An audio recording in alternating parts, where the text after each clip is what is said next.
Isinali ni dating Department of Agriculture Secretary Proceso Alcala kay Manny Piñol ang pamumuno sa DA.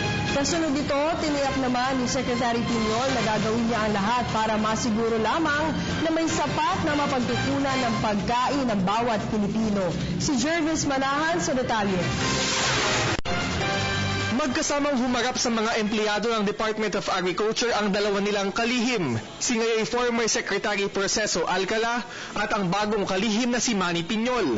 Habang nakabilad sa araw, opisyal na itinurn over ni Alcala kay Piñol ang kagawaran. Pinasalamatan din ni Alcala ang mga empleyadong matapat na naglingkod sa ilalim ng kanyang panunungkulan. Ngayon po ay ako'y taas noong naalis sa ating kagawaran sapagkat kayo po ang nagsilbing aking mga maestro at mga tagapagturo po sa ating mga programa.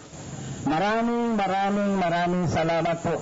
Mainit naman ang pagtanggap ni Piñol sa kanyang bagong tungkulin sa Duterte administration. Una na rito ang pagiging self-sufficient ng bansa sa bigas sa loob ng 2 taon. My dear friends, over the next 6 years, we will have to strive very hard to produce more food for our people.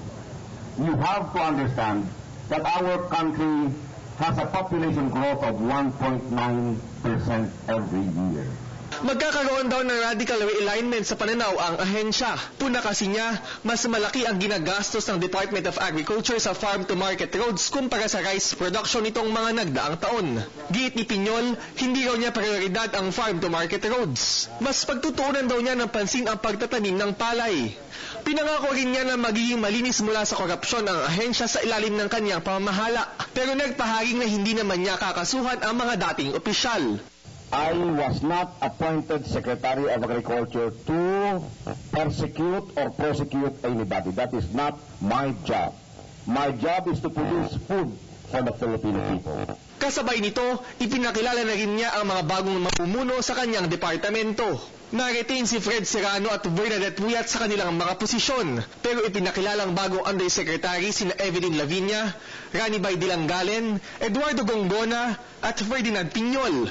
Nahirang naman bilang assistant secretary sina Francisco Villano, Enrico Garzon, Leray Panes, Richard Anyo at Hansel Didulo. Nagbigay din si Piñol ng patikim sa mga pagbabago sa ahensya. Simple lang daw dapat ang dress code doon, ipinagbabawal na ang paninigarilyo sa kanilang compound at dapat na rin sumailalim sa mandatory medical at drug test ang mga empleyado. Para sa Telebisyon ng Bayan, Jervis Manahan. Hi, ako po si Aljo Bendijo. Subscribe na sa PTV YouTube channel.